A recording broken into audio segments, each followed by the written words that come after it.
જય શ્રી કૃષ્ણ, જય સિયારામ મિત્રો. કેમ છો? બધા મજામાં છો ને? તો આજના વિડીયોમાં આપણે જાણવાનું છે કે યુકેમાં જે નવા ઇમિગ્રેશન રૂલ્સ આવ્યા છે તો એ કેટલી હદ સુધી વાત સાચી છે અને કોને કોને એ લાગુ થઈ શકે છે અને ક્યારથી એ ઇમ્પ્લિમેન્ટ થવાના છે. જે લોકો ILR ની વેટ કરતા હતા, જેમને 1 વર્ષ બાકી છે, 2 વર્ષ બાકી છે, એ બધા જ લોકો અત્યારે ટેન્શનમાં છે કે હાલમાં જે પરિસ્થિતિ પ્રમાણે જે નવા ઇમિગ્રેશન રૂલ્સ આવ્યા છે તે શું એમને પણ ઇફેક્ટ કરશે કે ફક્ત નવા આવનાર લોકોને જ ઇફેક્ટ કરશે. જે લોકો કેર હોમ વર્ક વિઝામાં યુકેમાં આવવા માંગે છે, જે સ્કિલ વર્ક વિઝા કહેવાય છે, તો એ લોકોને માટે નવા કયા પ્રશ્નો ઉદ્ભવે છે, તો આ બધી જ વાત આપણે વિડીયોમાં કરવાના છે. તો વિડીયોને અંત સુધી ચોક્કસથી જોજો અને જો ચેનલ પર પહેલી વાર આવ્યા હોય ચેનલને સબસ્ક્રાઇબ જરૂરથી કરી લેજો અને બેલ આઇકન નોટિફિકેશન ઓલ પર જરૂરથી સેટ કરજો મિત્રો. મારું નામ છે પ્રતિક પટેલ અને હું અહીંયા યુકેમાં છેલ્લા 3.5 વર્ષથી રહું છું અને મારી આ ચેનલ ઉપર યુકેની લાઈફ રિલેટેડ મતલબ કે જે અહીંયા અબ્રોડથી મતલબ કે ઇન્ડિયાથી, પાકિસ્તાન, બાંગ્લાદેશ કોઈ બી કન્ટ્રીથી અહીંયા યુકેમાં સેટલ થવા માટે જે લોકો આવે છે તો એમને અહીંયા આવીને કેવી પરિસ્થિતિનો સામનો કરવો પડે છે, એમને અહીંયા કેવી લાઈફસ્ટાઈલ જીવવાની રહેશે અને એને લગતી માહિતી પૂરેપૂરી હું આપું છું. સાથે અહીંયા ઇમિગ્રેશનના જે રૂલ્સ ચેન્જ થતા હોય છે એની પણ માહિતી હું વચ્ચે વચ્ચે આપતો રહું છું. સામે આવી રહ્યા છે કે યુકેના ઇમિગ્રેશનના રૂલ્સ જે છે એ ઘણા હદે ચેન્જ થઈ ચૂક્યા છે, જેમાં મેઇન એક પાર્ટ છે કે ILR. હવે ILR કોણ એપ્લાય કરી શકે એ મેં લાસ્ટ વિડીયોમાં પણ તમને જણાવ્યું હતું અને આ વિડીયોમાં પણ પછીથી જણાવો કે જે લોકો યુકેમાં અહીંયા સ્ટડી માટે આવે છે તો જ્યારે સ્ટડી પૂરું કર્યા પછી એમનું વર્ક પરમિટ લે છે અને વર્ક પરમિટમાં એ લોકો 5 વર્ષ જ્યારે પૂરા કરે છે તો ત્યારે એ લોકોને ILR માટે એપ્લાય કરવું પડે છે. ILR મીન્સ કે indefinite remain to leaves in the UK. જે લોકો ILR માટે એપ્લાય કરે છે એમને 1 વર્ષનું ILR માટે વેઇટ કરવાનો હોય છે. ILR લાગુ થઈ ગયા પછી એ લોકો યુકેની નાગરિકતા માટે એપ્લાય કરી શકે છે. નાગરિકતા મીન્સ કે અહીંયાની સિટીઝનશીપ, બરાબર. હવે આ જે રૂલ્સને છે, જે 5 વર્ષનું વર્ક પરમિટ પર તમે યુકેમાં રહેતા હતા પહેલા અને ત્યાર પછી ILR માટે એપ્લાય કરી શકતા હતા, તો હવે એ રૂલ્સના અહીંયાની ગવર્મેન્ટે 10 વર્ષ માટે લંબાવી દીધો છે. મતલબ કે જે સ્ટુડન્ટ્સ અહીંયા આવે છે એમના સ્ટડી પત્યા પછી જે લોકો 5 વર્ષનું વર્ક પરમિટ કરાવીને અહીંયા 5 વર્ષ રહેતા હતા એની બદલે હવે એમને 10 વર્ષ રહેવું પડશે. અને આ રૂલ્સ ખાલી સ્ટુડન્ટ માટે નથી લાગુ થયો. જે લોકો અહીંયા યુકેમાં કેર હોમ વર્ક વિઝા પર આવે છે યા તો કોઈ બી સ્કિલ વર્ક વિઝા પર આવે છે એ બધાને જ આ રૂલ્સ લાગુ થવાનો છે. જેટલા લોકો યુકેની સિટીઝનશીપ લેવા માંગતા હોય કે જે લોકો ILR એપ્લાય કરવા માંગતા હોય એ બધાને જ હવે 5 વર્ષ પહેલા જે નિયમ હતો એની બદલે હવે 10 વર્ષ માટે રાહ જોવી પડશે અને 10 વર્ષ પછી એ ILR માટે એપ્લાય કરી શકે અને 1 વર્ષ પછી સિટીઝનશીપ માટે એપ્લાય કરી શકે.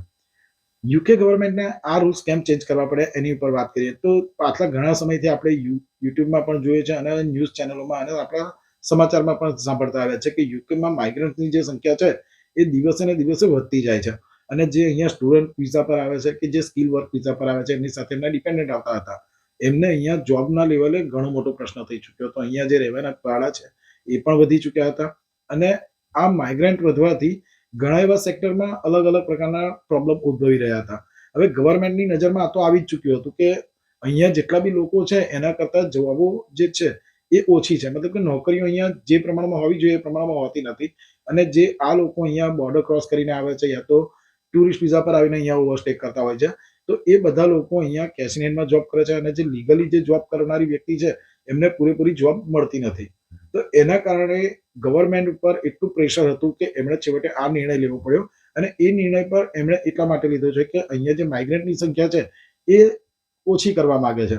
હવે જે લોકો એવા સપના જોઈને અહીંયા યુકેમાં સેટલ થવા આવવાના હતા કે 5 વર્ષમાં આપણે યુકેમાં વર્ક પરમિટ પર રહી અને પછી ILR એપ્લાય કરી દઈશું, પછી સિટીઝન થઈ જઈશું, એવા લોકોના સપના હવે એ સપના જ રહી જવાના છે.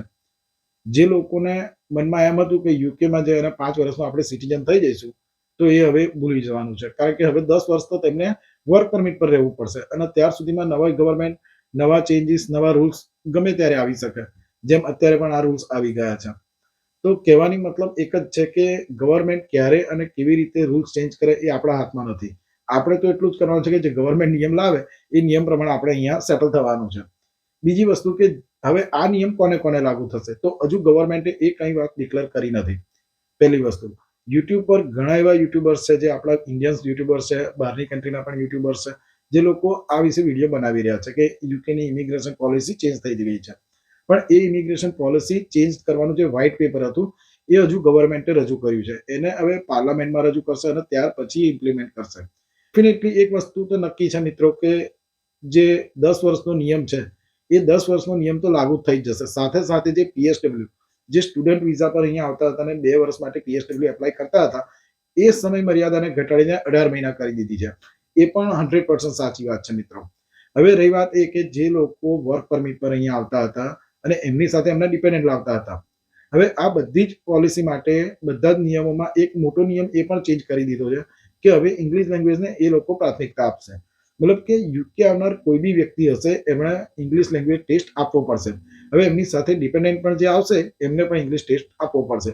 હવે એની માટે કોઈ IELTS છે કે PTE છે કે કોઈ બી એક્ઝામ હવે કેવી રીતે કેટલા સ્કોર ઉપર અહીંયા ડિપેન્ડન્ટને લાવી શકો ક્યાં તો પોતે વર્ક પરમિટ પર આવી શકે એ ગવર્મેન્ટ નક્કી કરશે. પણ એ બધું જ હજુ નક્કી કરવાની રાહ જોવી પડશે કારણ કે ગવર્મેન્ટ જ્યારે એના વિશે કોઈ અપડેટ આપશે ત્યારે જ આપણને આગલા ન્યૂઝની ખબર પડશે. અત્યારે યુટ્યુબ ચેનલ ઉપર જેટલા બી વિડીયો આવી રહ્યા છે એમાં એક હેડિંગ આપણે જોયું છે કે યુકે રૂલ્સ ચેન્જ કરી દીધા.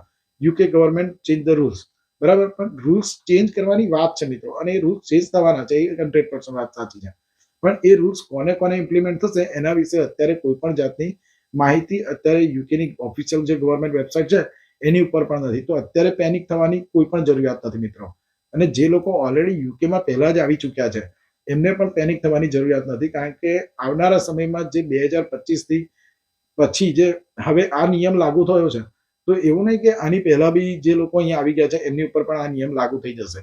ગવર્મેન્ટ છે, ગવર્મેન્ટના હાથમાં છે કે એ 1 જાન્યુઆરી 2025 થી નિયમ લાગુ કરે કે પછી 1 મે 2025 થી ચાલુ કરે યા તો 1 જૂન 2025 થી ચાલુ કરે. હવે એ ગવર્મેન્ટે નક્કી કરવાનું છે. એમાં આપણે યુટ્યુબના માધ્યમથી જે ઇન્ફોર્મેશન જોઈએ છે અને સાંભળીએ છીએ એ કેટલી હદે સાચી છે એ આવનારો સમય આપણને બતાવશે. પણ અત્યારે જે પેનિક સમય ઉભો થયો છે બધાના જ મનમાં, અહીંયા જે યુકેમાં રહે છે, જે સ્કિલ વર્ક પરમિટ પર આવે છે, જે સ્ટુડન્ટ વિઝા પર આવે છે, બધાના જ મનમાં એક અત્યારે મોટામાં મોટો સવાલ એ જ ઉભો છે કે હવે યુકેમાં રહીને મતલબ શું.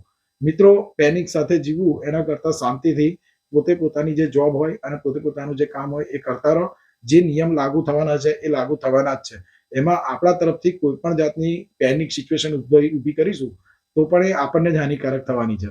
તો એના કરતાં જે ગવર્મેન્ટ નિયમો લાવે એનું આપણે માન રાખી અને એ નિયમો પ્રમાણે આપણે આગળ વધીશું. અને જો કોઈ નવો નિયમ આવશે યા તો કોઈ આ ન લગતી કોઈ અપડેટ આવશે તો મારી ચેનલ પર જરૂરથી તમારી સાથે શેર કરીશ અને એટલી સિમ્પલ સાદી ભાષામાં તમને સમજાવીશ કે તમારે બીજો કોઈ વિડીયો કે બીજી કોઈ ચેનલને વિઝિટ કરવાની જરૂર નહીં રહે. મિત્રો, અત્યારે જે મેઇન ન્યૂઝ હતા, જે મેઇન અપડેટ હતી કે ગવર્મેન્ટ ચેન્જ કરવા જઈ રહી છે. નિયમો જે છે એ 100% ચેન્જ થવાના છે. જે 5 વર્ષનું ILR હતું, 5 વર્ષ પછી ILR એપ્લાય કરી શકતા હતા એને હવે 10 વર્ષ પછી જ એપ્લાય કરી શકીશું. જે લોકો સ્કિલ વર્ક વિઝામાં યુકે આવવા માંગે છે એમને હવે નવા ઇંગ્લિશ ટેસ્ટ સાથે એમના ડિપેન્ડન્ટ લાવી શકશે. સાથે જે નવા કેર હોમ વર્ક વિઝા પર આવવા માંગતા હતા એમને કેર હોમ વર્ક વિઝા જે હતા એ ગવર્મેન્ટે ઓક્યુપેશન લિસ્ટમાંથી એને બાદ કરી દીધું છે. એટલે હવે આવનારા સમયમાં આઉટ ઓફ કન્ટ્રીથી કોઈ પણ કેર હોમ વિઝામાં અહીંયા આપી નહીં શકે.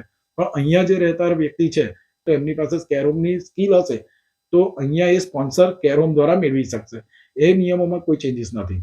આવનારા સમયમાં જે બી કોઈ નવી અપડેટ હશે હું તમારી માટે ચોક્કસથી મારી વિડીયો પર લાવીશ અને તમારા સાથે શેર પણ કરીશ. અને આ ઇન્ફોર્મેશન જાણવા માટે તમારે શું કરવું પડશે? બેલ આઇકનને ઓલ નોટિફિકેશન પર સેટ કરવું પડશે અને સાથે ચેનલને પણ સબસ્ક્રાઇબ કરવી પડશે મિત્રો. તો મળીએ નવા ઇન્ફોર્મેશન સાથે નવી વિડીયોમાં. ત્યાં સુધી જય શ્રી કૃષ્ણ, જય સિયારામ.